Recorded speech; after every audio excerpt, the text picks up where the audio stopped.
Library Arms Music Hall, Charles Morton's Music Hall.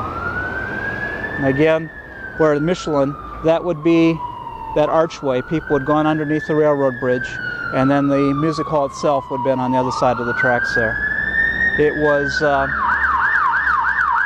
blitzed during World War II, and they didn't bother to salvage it after that. It was a music hall until 1912. Then it was a music hall and cinema, and eventually was just a cinema when it was finally bombed. And the red stripes on the top, it's known as the Lincoln Spire. And according to some interpretations of the history, the Lincoln Spire was named in honor of Abraham Lincoln. And American money apparently went into the building of this church. It was bombed during World War II, and then the spire was rebuilt. But that's the church where Hannah Chaplin and her father were baptized. And Charlie talks about having to sit through what he thought was boring sermons as a little boy. And so that's where Hannah was going to church, late 1890s.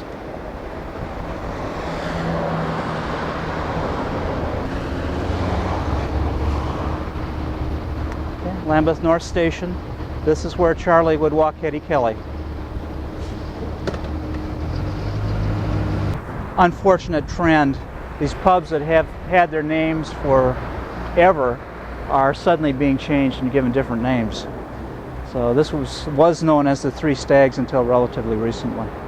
But this is the site where Charlie saw his father for the last time. Built in 1891, as you can see in there.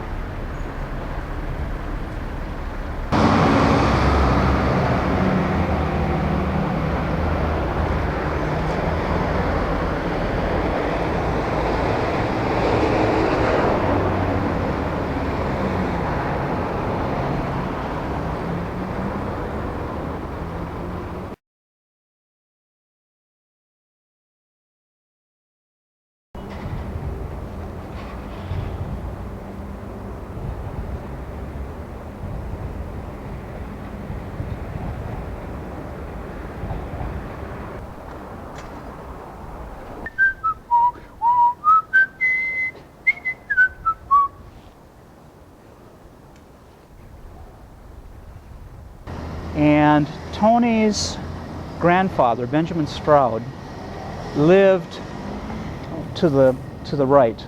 We'll be heading over that way. But he was a pub performer. He knew Chaplin Sr., and he remembered Charlie as a little boy tap dancing on the beer flat, where the basement entryway where they would put the beer kegs in Lilac Place. Oh, the light's good here too.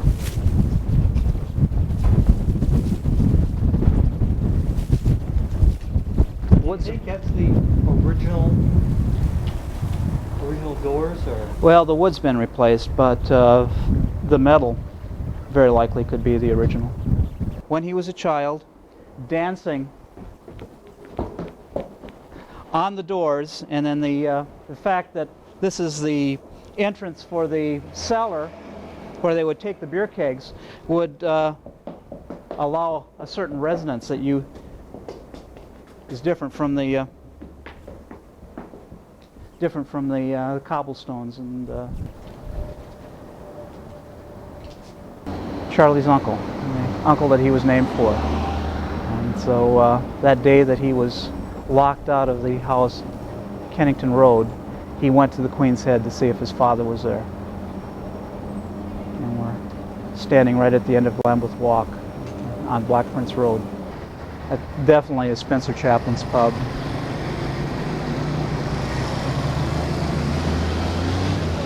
Owned it until he died.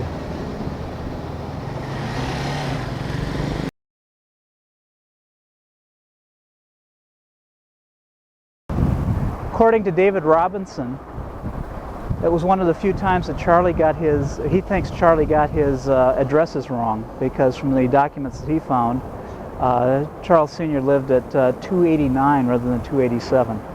So they put the plaque on the wrong house. But this is where Chaplin Sr. lived with his mistress Louise, and this is where he was locked out that one night. Went around looking for his father, went down Black Prince Road, went to Lambeth Walk, came back, was sitting on the steps there in front of the Roebuck. Yeah, and he heard this strange combination of an accordion and clarinet singing, playing and singing, "You are my honey, honeysuckle, I am the bee, bo-bo-de-o." And he heard this melody, sad once again, and so he said he got inspired for a lot of his music from there. And where the Texaco sign is, that's where Pownell Terrace would have been. That was there until the latter part of the 60s, and the building was raised.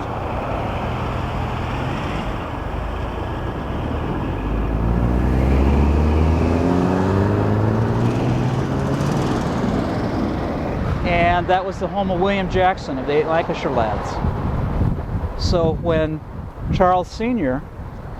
got Charlie a job to help support his mother, he would have known Jackson not only from show business, but he was actually a neighbor, because again, these sites are so incredibly close to one another.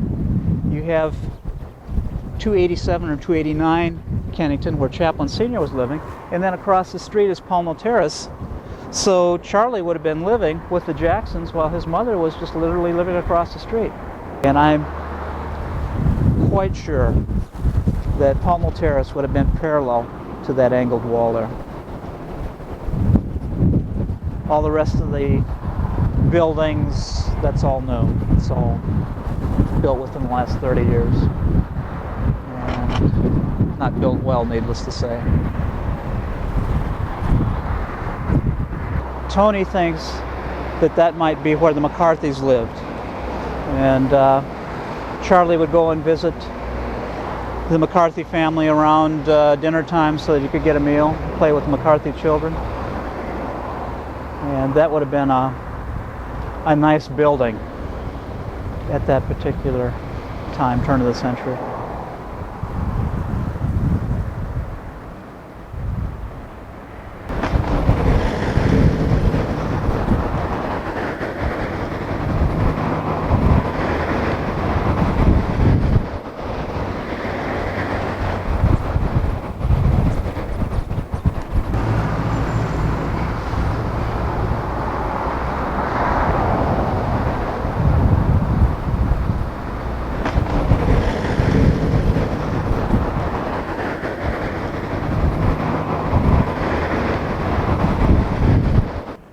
When Charlie's father became ill, he moved from the nice place that he had in Kennington Road to this horribly impoverished place, just literally yards away from where he lived before, 16 Golden Place.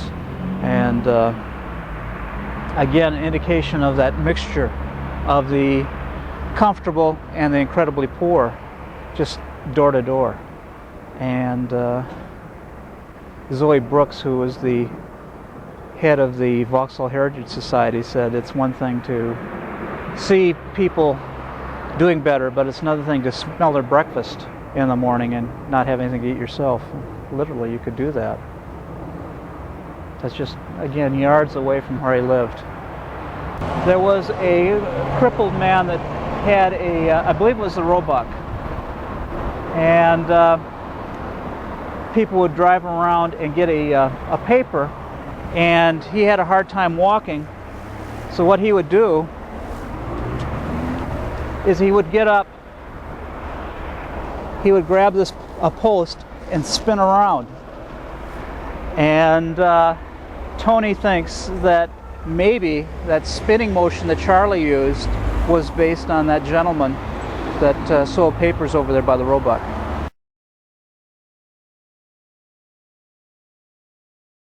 Mentioned in Charlie's autobiography, not Morrill and Sons, but he mentions a slaughterhouse. Well, it was a butcher shop, and we have a picture in front of the butcher shop, and this butcher shop might have been in operation since Charlie's day. It recently went out of business, but he mentions the sheep getting away from the slaughterhouse, running up and down the street, people trying to catch him. There would have been a holding yard, we think, in the back of these particular buildings. The butcher shop is immediately on the other side. So the slaughterhouse would have been just a holding area for the animals, and then they would have butchered them, and the meat would have been sold in the shops in front. And Charlie mentions in his autobiography that he believes that this is where he got a sense of comedy and tragedy, because the sheep got away and people were trying to catch it and everyone was laughing. And then they caught it, and then he realized that they were going to butcher that sheep in the back of this particular facility. So this is where it happened. And the house is still there. Bonnie said that she can see a film here, some type of city lights, this type of place here, and the steps with the kid.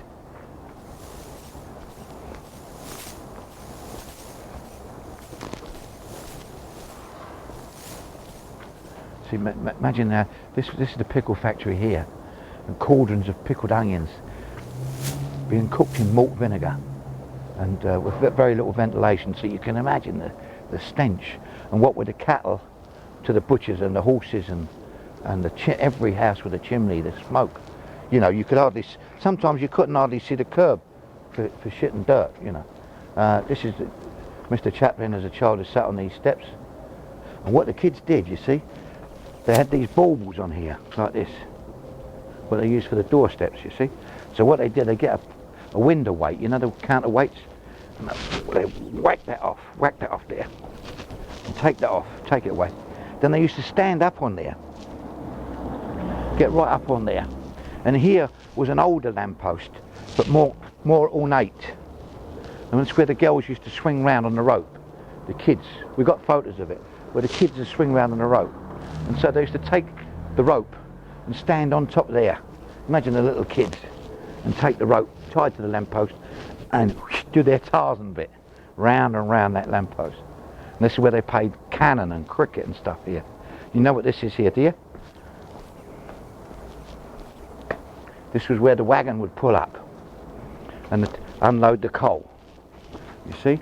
And the lady underneath would push the coal hole up, and then he'd shoot the coal down, go back, and I was a little boy on the coal wagons with the horses. I was what they call a bag boy, empty bag boy. And so this lady here, or wherever, had 10 bags, and she would stand there counting. And so in the wagon, we would have an empty bag folded over in a full bag, and you'd get two or three shot, you see, and on the fourth one would be an empty bag, and the bag boy would be standing here folding the bags, and then when that one was shot, he'd pick the two bags up together and fold them, and the lady would come down, count the empty bags, and then pay for 10 bags, but she'd only got 9. So that was one of the tricks. They're the coal holes. They go down to the coal cellar.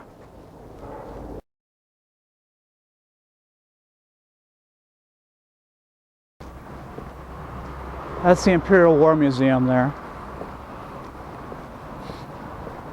The Three Stags and Captain Blythe's house would have been to the left.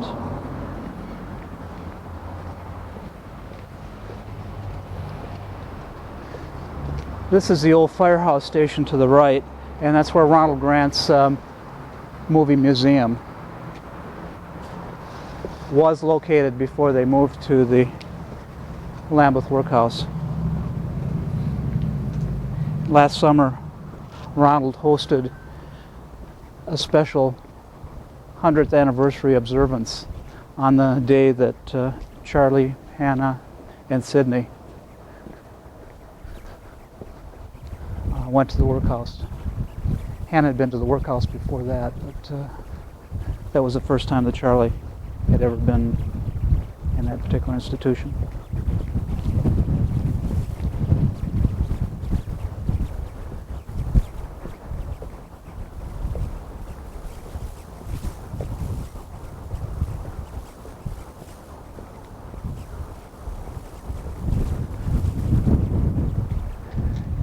In My life in pictures, he said the workhouse gates is the one site that doesn't let me down.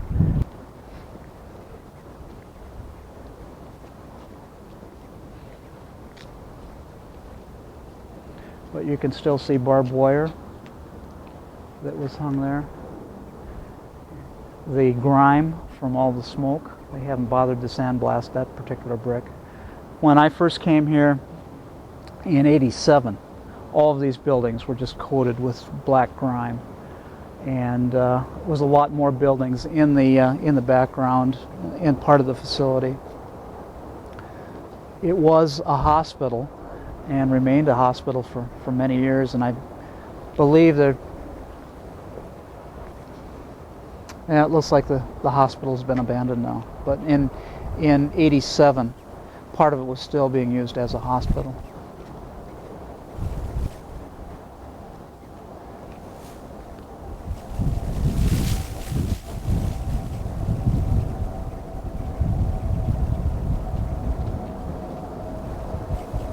And they would also have different workhouse industries.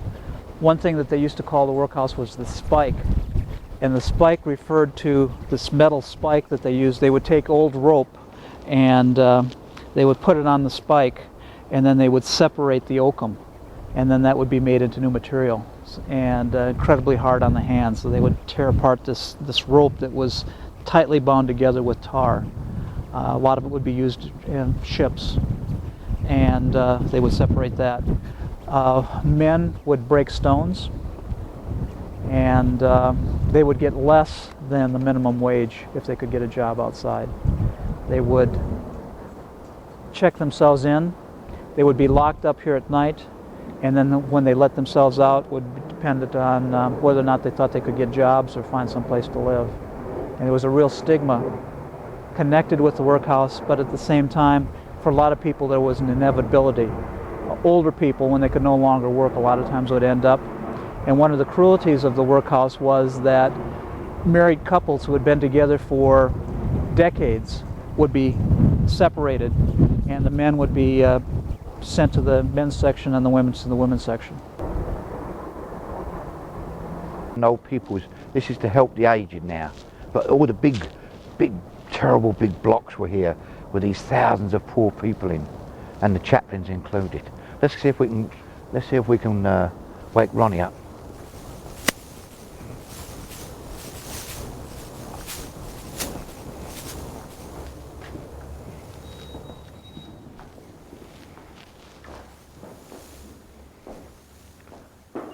Life is just a bowl of cherries. Don't take it serious, but it's okay as long as you're holding the bowl.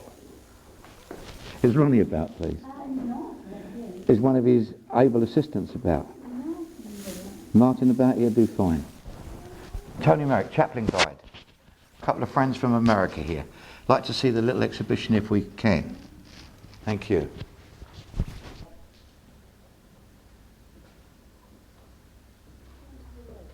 Yeah. Would you guys like to have a look round? So this is, yeah, would you? See mine.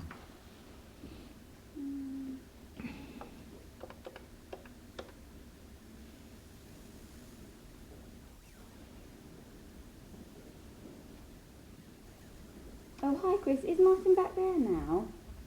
Oh, okay.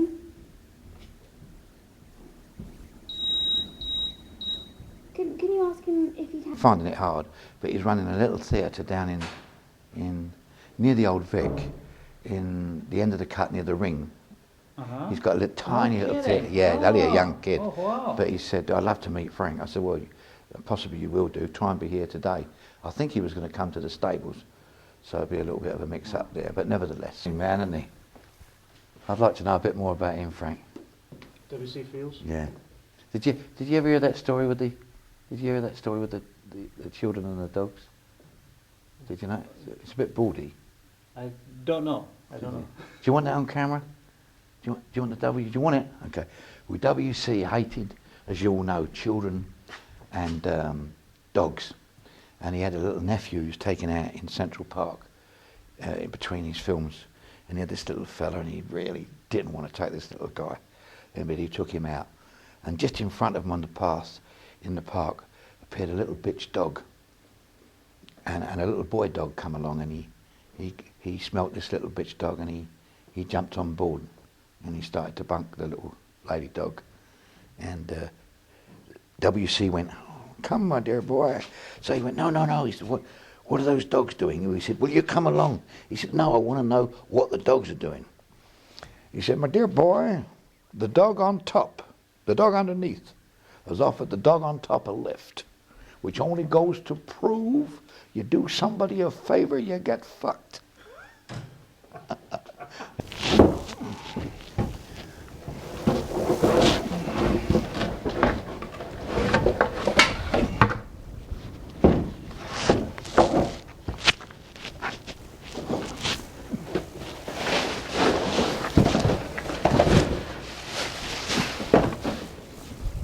Be my guest. Tread carefully. May see some old fog. I'm going to have them 2 boards for the yard, Frank.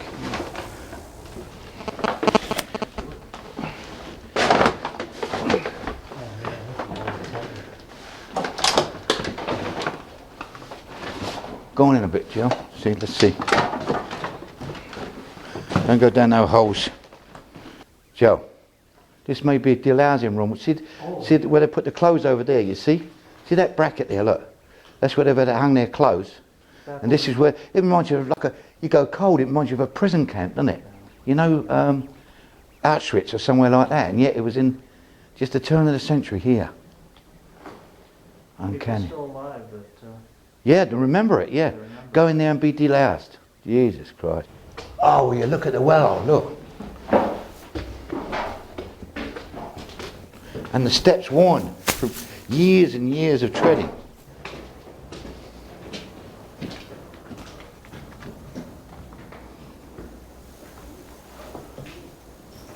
yeah, watch your step. Yeah. Jeez. Well, they've had a fire there, Frank. That's where that's burnt through. Mm-hmm. Yeah. Yeah, there's been a fire here.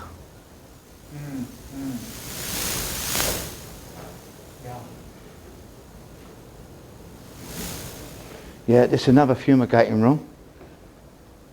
Delousing. Which I suppose was a big problem, wouldn't it be? In those days. There you go.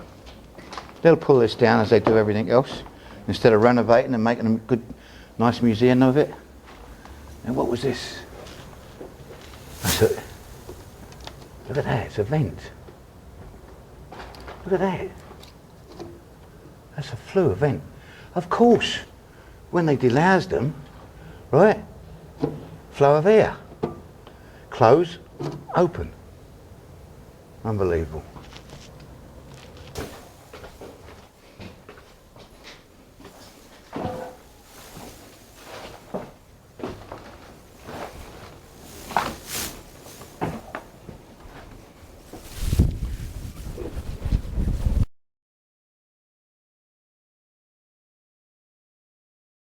He came from Stockwell, which he had some reason to visit in those days. Whatever he was reminiscing about Stockwell when he stayed with people as a tiny child in better days. He came along here and he sat on this wall here. And in the autobiography, where he met Hetty was just beyond the church here on the tram. So he met Hetty there. Just beyond the church here, on the tram. And they came to here. There was the underground. There, over there, by the Hanover Arms, that was a pie and mash shop. That treble window there, which is, if you was on the best of food, pie and mash is good stuff. Just along a little way was a film theatre. Just where the guy is coming out of that maroon truck, that was a theatre. We'll try and show you some film of that.